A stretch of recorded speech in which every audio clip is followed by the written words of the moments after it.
So I was not able to put the recording up of last week's Friday meeting, which was a bummer. But I'm still, just like everybody else, I'm still working out the technical difficulties, technical glitches here in this here remote setting that we have. But so basically what today is to fill in a couple of the gaps. I just mentioned that we're like skipping centuries and millennia. What I want to do is just kind of hover over Egypt a little bit, and then talk a little bit about the Old Kingdom to the Middle Kingdom, and then which your book does. But I have you skip a lot of the developments that happen from kind of the week 1 to week 2 readings, because otherwise that's just a lot of textbook reading. And I know you guys have other classes. So what I wanted to do is kind of fill in the gaps myself briefly, within like 15, 20 minutes. And then we can address any questions you guys might have about this week's assignment. So yeah, with that in mind, can I move off of this without obstructing the, sorry, I'm talking to myself here. We're gonna do screen share. So basically what we're doing today is looking at the development of Egypt throughout the kind of ancient period until we get up to the advent of the Iron Age, and it's going to be like a really brief overview. Like it's not going to be super detailed. It's going to be pretty standard, I think. So bringing us to the Iron Age, one thing we have not talked about so far in this class, and it's addressed in your readings a little bit, but one thing I want to bring to the fore here is that in lieu of sort of talking about some of the more detailed approaches to the pharaohs and all that stuff, your assignment for this week, your paper assignment, does ask you about the gods. And I think it would be interesting information, I think, to provide you to just talk about the pharaohs a little bit and the rise and fall of the pharaohs, because they do play an important part in Egyptian history. So in the beginning, there was Egypt, but not in the sense that we know it. Egypt was basically a bunch of small settlements and city-states that were scattered throughout the Nile River Valley. And to make a long story short, and your book does cover this a bit, we get the rise of what we call the Old Kingdom. And it's the first of like 3 major epochs in ancient Egyptian history. So the reason why we get the Old Kingdom is there's a series of pharaohs who are able to kind of post themselves up at the very tippy top of Egyptian society, at the tip of the pyramid, if you will, of Egyptian society, and proclaim themselves not only kings, but gods. Like they are really on the same level as a lot of the gods in their pantheon. Or at worst, they're like a demigod, like a little brother god to like the god Ra and Seth and Osiris and all the other gods that are talked about in the Egyptian pantheon. So in the beginning of ancient Egyptian history, all these kind of settlements are united by one king, but they look to that king as a god.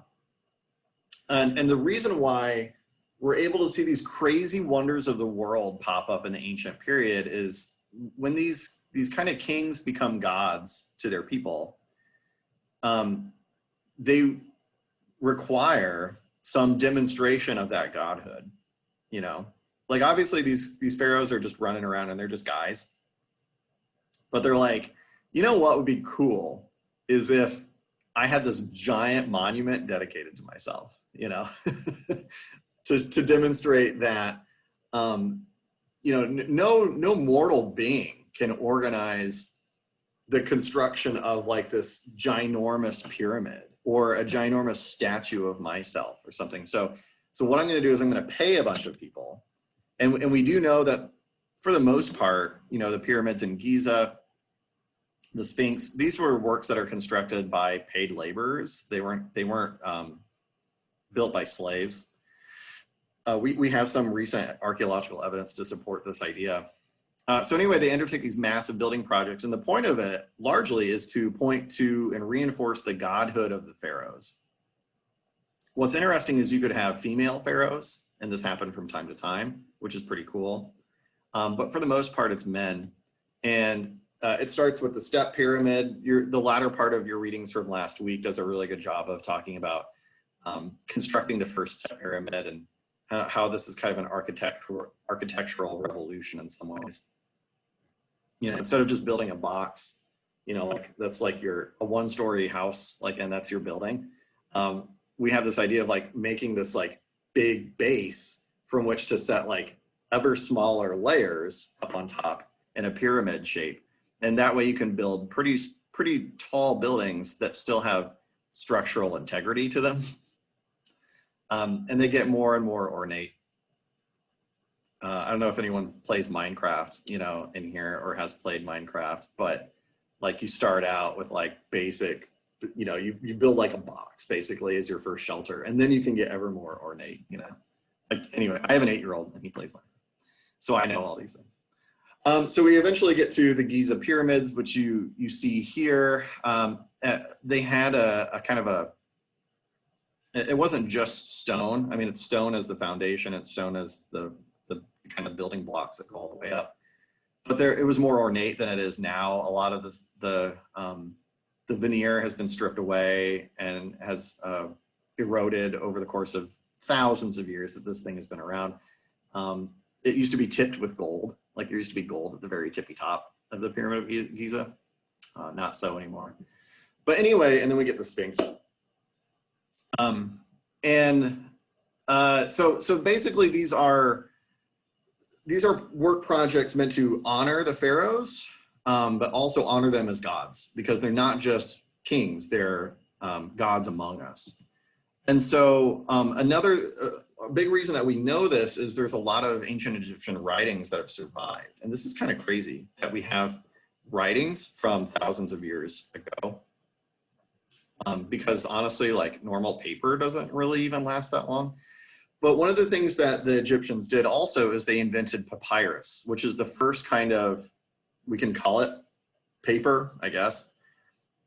It's a close analog to paper, where they take reeds that are alongside the River Nile, and they basically press them and smush them. And under pressure, they dry out and they make some kind of flexible blank slate, you know, for you to write on, to kind of splash pictures on. And so the Egyptians are able to create lasting records that are way, way, way more convenient to keep around than what the Babylonians did, which was giant clay tablets that you have to like make the clay wet and moldable, and then you have to wait for the clay to set. And you got to carry these clay tablets around everywhere, and it's heavy and it's exhausting. And if you drop it, they'll break, you know. But if you like drop your piece of papyrus, it just kind of like, you know, floats to the ground like paper. So the Egyptians are way ahead of their time in a few different ways. But this doesn't last because the pharaohs don't stick around forever. There are periods where the Egyptians get wise to the idea that like maybe these folks aren't actually gods. And over time, the pharaohs gradually lose power in the Old Kingdom. The priesthood, which is the other kind of major powerful faction in Egyptian government, over time, the priesthood slowly changes the theology of Egyptian religion from recognizing the pharaohs as gods to recognizing them as simply like special children of the gods. Like they're still kings, but they're not, the pharaohs aren't gods themselves. Like you can only go so long worshiping a guy without, you know, like realizing, hey, he's not like curing cancer. Like he's not walking on water. He's not doing anything special. So maybe we should think about the godhood of this guy in a slightly different way. Anyway, this leads to a revolution of sorts in the ancient Egyptian period. And this is a couple millennia before Christ, before the Common Era, which is the same thing, by the way. If you're looking at like BC and AD, that's the old kind of way of doing, and that's still acceptable. But now we have BCE, which is before the Common Era, and CE, which is Common Era, which is the equivalent of AD. It's all the same thing. We're still using the birth of Jesus as our measuring stick. That has not changed. But now we're just more politically correct about it, I guess. I don't know. So anyway, the priestly class takes over, and this sunders the old kingdom in Egypt, and the whole thing breaks apart between the north and south. Formerly, we had and so Giza is right across the river from Cairo and from Memphis, but the seat of power in the old kingdom was in Memphis, up here at the kind of top of the Nile river valley. Memphis is up there, it's bolded. And then the power shifts to Thebes, where they're closer down there to natural resources, to minerals, to stores of bronze.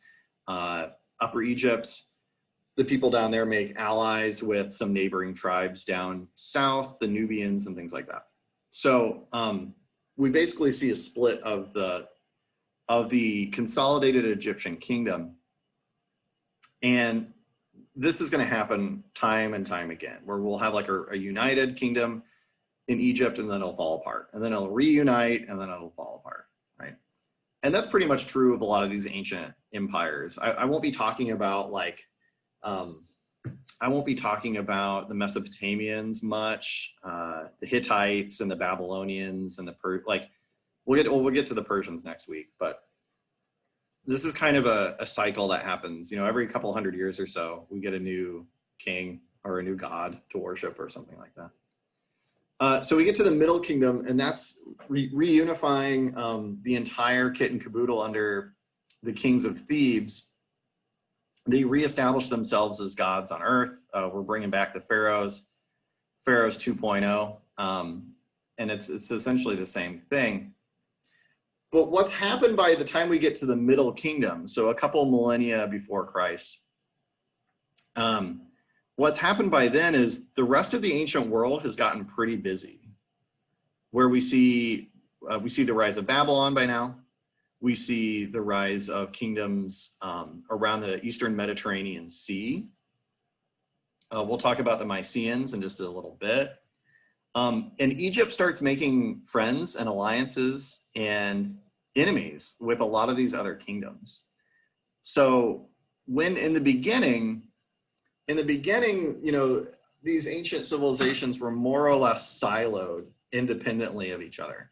But now we get cultural interaction, we get trade, we get diplomacy, or diplomats of the pharaoh will go to the kingdom of the Hittites and like, hey, fellow king, you're my brother from another mother, like you and I are both powerful men. Let's forge an alliance of friendship. Like that kind of thing is starting to happen for the first time in human history, where major states are making alliances with each other and going to war with each other too. The reason why Egypt sticks around for so long in more or less cohesive form is they've got geography on their side. The Nile River is a very peaceful river.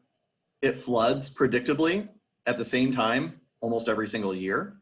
So you can figure out when to farm and when to best use the soil based on the floodplains that surround the Nile River. Compare that to like the Tigris and Euphrates over in Babylon, what's now Iraq. Those rivers are very unpredictable, and they could flood at any given time and just wipe out all your crops. So the Egyptians have it made in the shade, literally, where they can afford to grow crops reliably in a given year. They also are surrounded by deserts. Desert to the west, desert to the east, the Sinai to the east. keeps them safe from invading armies. So that's why the Egyptians are kind of like the ancient civilization to talk about, is because they are blessed by natural abundance. So the Mediterranean Sea that's kind of the center of what becomes Western civilization, right? This class is called Western civilization. We're talking about the Mediterranean Sea region for the next 4 or 5 weeks or so, right? So we go from Egypt down in the south part of the Mediterranean. We're gonna skip over, your readings have you reading about the Hebrews, which is in the Eastern Mediterranean. In just a few minutes, we'll talk about the Mycenaeans, which are the granddaddies to ancient Greece, which are in the North Mediterranean. And then eventually we'll talk about Rome. And obviously Italy juts out into the Mediterranean as well. So the Mediterranean Sea is kind of the highway of the ancient world. It's this central spot that unifies all these ancient kingdoms into contact with one another. So that's, you'll probably get some kind of question in the first exam talking about cultural interactions and things like that. So this is a good thing to keep in mind, is the Mediterranean Sea is this highway of trade and interaction between cultures. Any questions about anything so far, by the way?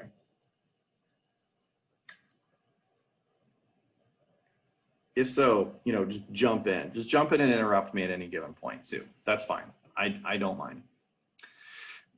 So the Egyptians start kind of fortifying their kingdom, and it's a good thing too, as we'll find out in just a sec. They start fighting wars with other kingdoms. They expand. The Middle Kingdom expands all the way from the Nile River up to where the Hebrews eventually settle down. So like modern day Palestine, Israel, Jordan, Syria, that kind of thing. So Egypt expands out from their little home in Northeast Africa, and they start taking over a lot of stuff. One of the other kinds of kingdoms, though, that's starting to arise, and they do have trade with the Egyptians, is the Mycenaeans.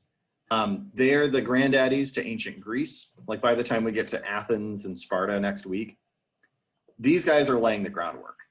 They're called the Mycenaeans. They are a civilization that's very different from the Egyptians. If the Egyptians are kind of this like these hippies, living like, just like peace, man, and they're just kind of living, chilling out in the Nile River Valley, the Mycenaeans are constantly at sea, and they're colonizing. They're sailing around with their ancient boats, and they're setting up villages and eventually towns and cities all throughout the Mediterranean. So they are a very seafaring civilization.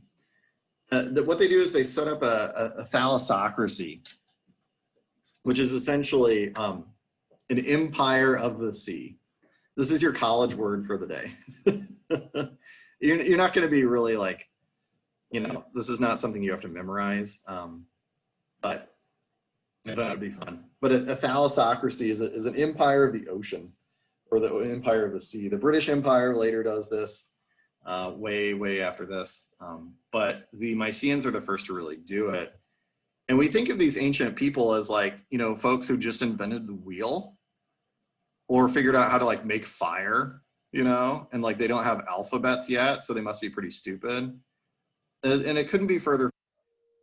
The Mycenaeans and the Egyptians and these guys all demonstrate that human knowledge is capable of surpassing the expectations that modern people put on them. And so they're able to sail around in these really sophisticated ships in the Mediterranean Sea and set up shop everywhere on these islands.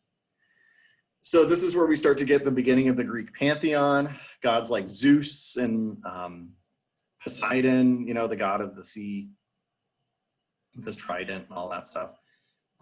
Dionysos, which we call Dionysus later on. He's the god of partying and wine. My favorite god. And this is where, so we start to see the seedings of ancient Greece happen here in the northern Mediterranean. So that's one thing that I think your book kind of skimps on a little bit, is talking about, so like what's going on in the broader ancient period. You'll read a lot about the Egyptians this week and the Hebrews, but I wanted to put this on your radar because we're going to jump to ancient Greece soon. And really, we're going to start talking about them in like the 500 BC to 300 BC region, which is a long time after this. So I want to lay the groundwork first. So yeah, I've said this before, obviously these guys are the forerunners to later Greek civilizations of what we call the classical era. The classical Greeks and Romans will make up a big portion of the rest of the modules we'll talk about before the first exam. Okay, so again, these guys are the granddaddies of ancient Greece. Okay, one interesting thing, so like if you wonder where like the Egyptians go, like why do they kind of drop off the radar? Why do we start looking at Greece instead of Egypt as like the center of Western civilization? Well, there's this roving band of sea pirates, basically, that comes in and wrecks everybody around the year 1200 BC or BCE. They're called the Sea Peoples. This is one of the great mysteries of history. We don't know anything about these folks. We only know that they came and they saw and they conquered and they burned a lot of stuff down. And it disrupted a lot of that Mediterranean trade and contact between kingdoms that had been advancing up until this point. So around 1200 BC, the Sea Peoples come out of nowhere. We don't know where they come from. We don't know where they're stationed. We don't know why they just set out and started burning crap down, but they did. We know that they're different from the Mycenaeans. So they're not Greeks. We don't know. But like a plague of locusts, they come crashing into the party that is the Eastern Mediterranean. And they start launching invasions of every single kingdom that they set their eyes on. Any of the smaller civilizations that had set up to the north of Egypt get invaded and destroyed handily. The other kind of Eastern Mediterranean civilizations start fighting back, and they destroy, like I said, they destroy this kind of ancient highway. You know, the Mediterranean was this zone of trade and contact, but basically a bunch of pricks come in, you know, ancient Vikings, and they just destroy everything. And it cuts off Egypt from their buddies in Syria, in modern day Turkey. It cuts off the Mycenaeans from everybody. And it basically ends what your book calls the Bronze Age, which was this kind of early period of technological advancement, you know, developing bronze weapons and tools. The Bronze Age ends with the Sea Peoples, where they just come out of nowhere and they just start kicking everybody's asses. And we know about the main records that we have about the Sea Peoples come from Egypt, because there's an Egyptian pharaoh, Ramses III, who musters an army and fights off the Sea People in his own territory in northern Egypt and barely wins the battle. Like, history could have gone very differently. If the Sea Peoples had won, we would have like no more Egypt to this day. Who knows what would happen? Probably a lot of things would have gotten destroyed and pillaged. But Ramses leads this desperate last-ditch attempt to fight back the Sea Peoples, and he wins. He succeeds, and they have to retreat. And so we're able to see Egypt linger on a little bit longer as a powerful ancient kingdom. But again, like, we don't know where these folks came from. We don't know why. Like, if as a historian, if I could build a time machine and I could go back to any period, I would go back to 1200 BC and figure out like where these people came from, because it's just one of the great mysteries of history. Like, we'll never really know where they came from or why they started just destroying everything. It's weird. It's just, yeah, it's this really weird like Thanos moment in history, you know, where like, you know, they have to rebalance, I guess, rebalance the order of ancient civilization. Any questions about anything so far? If you dig up any ancient manuscripts about the Sea Peoples, let me know so I can get fat rich off of that. I'll like write the book that changes history. But if you don't have any information, that's fine. So one last thing I want to talk about, actually two more things I want to talk about, is in the aftermath of the Sea Peoples destroying a bunch of stuff, once again, the Mediterranean becomes a zone of trade, and the Phoenicians are another civilization that pop up. Some people say that they came out of the wreckage of the Sea Peoples, like maybe the Phoenicians were related to them somehow. The Phoenicians are not out to destroy everybody, though. They're like, I don't know, what's a nerdy reference I can make? What's an analog I can? They're like the Vulcans to the Romulans, you know. They're the peaceful, you know, like, hey, you know, peace and love, man. They just want to trade and get along with everybody, whereas the Sea Peoples wanted to kill everything. The Phoenicians are interesting for a couple different reasons. Number one is they don't have a centralized king. This is one of the rare ancient civilizations that just has a bunch of people in charge instead of one, like one demigod, basically. And so there are a bunch of like important families, a bunch of important families that kind of run the show, much like a modern merchant republic would. They also invent something called the alphabet. Now, prior to this, in ancient Egypt, even to some extent in other civilizations, we're using pictographs. We're using basically like symbolic pictures to take the place of words or things, which is kind of a bummer when you have to memorize like thousands and thousands of pictures to know what each one of them stands for. Like if you want the word for bear, you don't just spell bear. There's like a special hieroglyphic symbol for bear, right? And if you want to get more specific than that, like differentiating grizzly bear from black bear, you need two more symbols. And so language gets really complicated writing it down when you're using pictographs or hieroglyphics.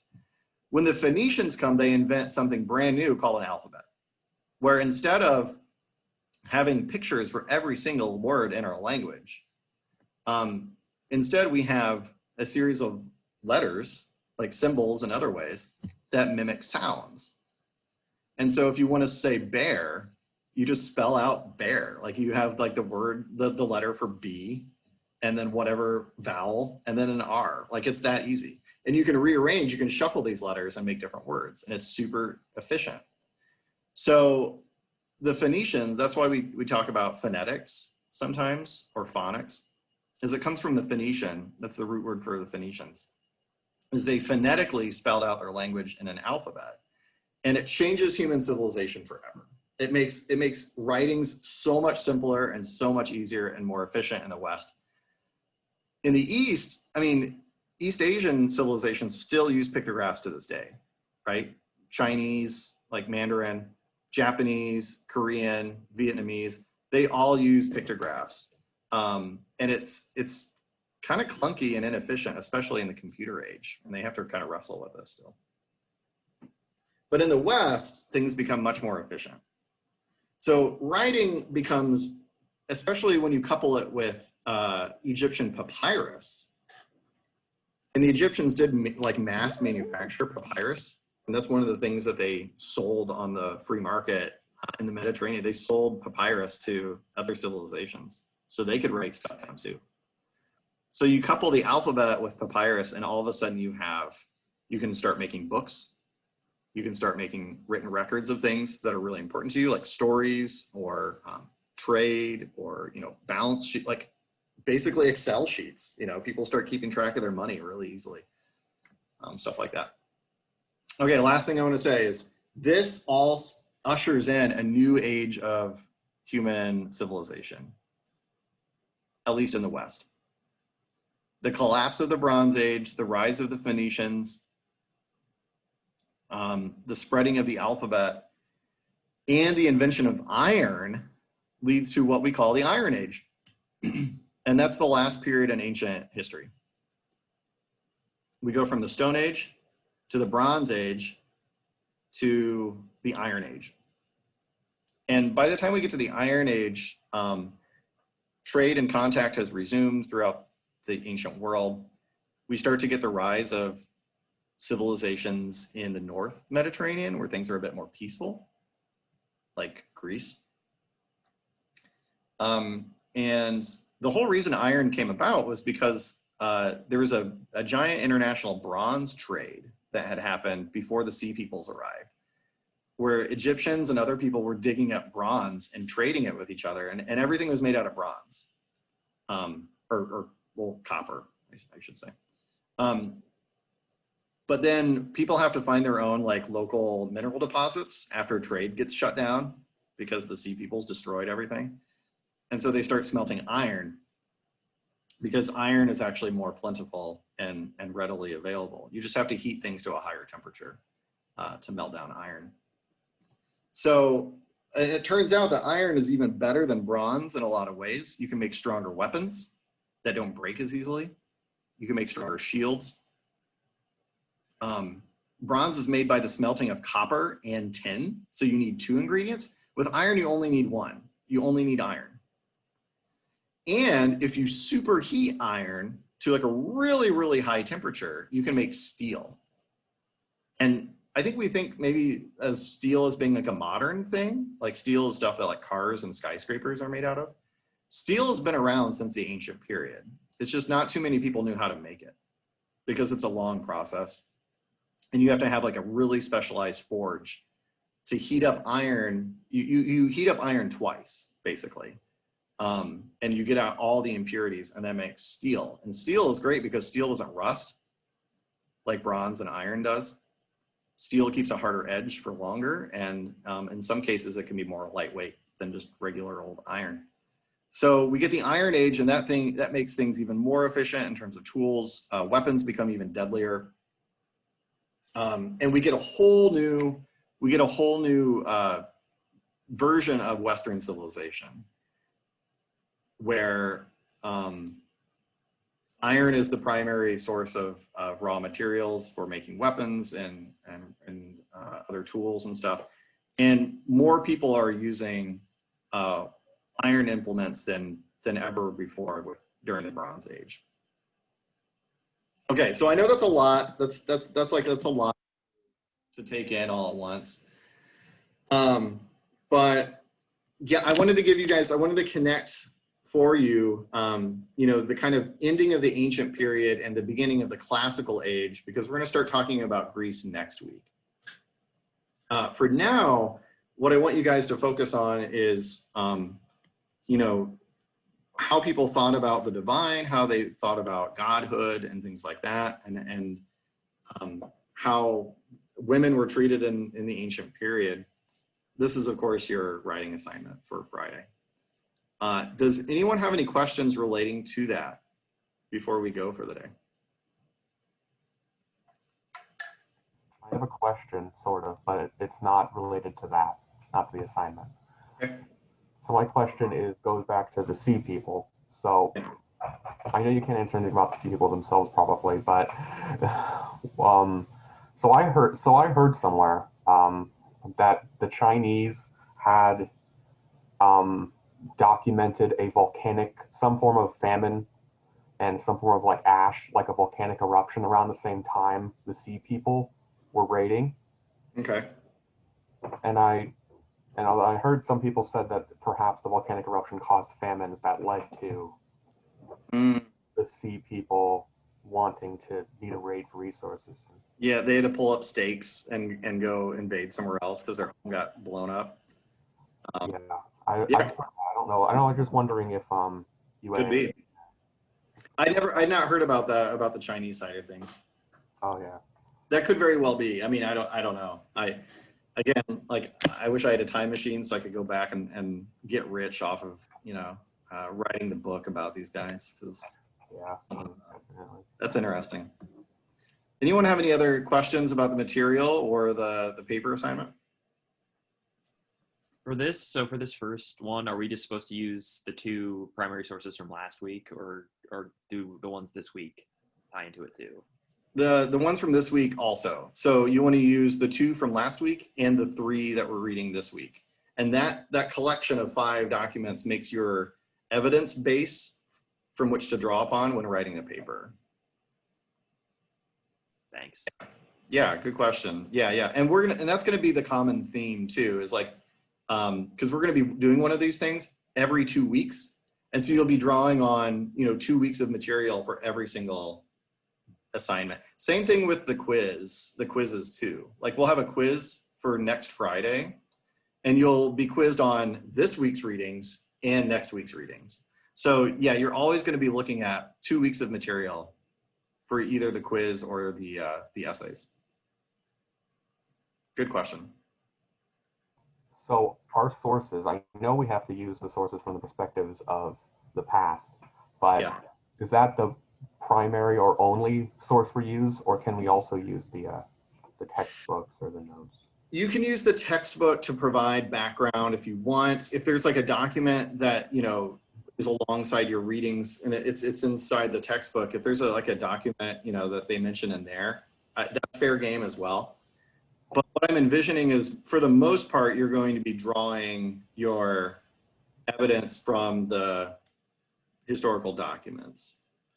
You can use the textbook, but for the most part, like the whole point of these exercises is to give you a set of information, and then you have to use that body of evidence to make an argument. And yeah, so you can textbook here and there, but I want you to rely mostly on the documents. All right, I just wanted to know. Yeah. That actually makes my job easier because there's less sources to look up. Right, and yeah, exactly. Exactly. You do the best with what you have. And I'm going to be grading these things pretty generously. Like I'm not, like, as long as you guys meet the criteria, you're going to do well in this class. I'm not expecting you guys to churn out. I'm not making you into like professional historians in this. This is a basic history class. And I want you guys to practice valuable skills like writing and communicating and argumentation. I'm not looking for professional historians here. So yeah, 5 documents isn't going to get you super far, just far enough. Any other questions?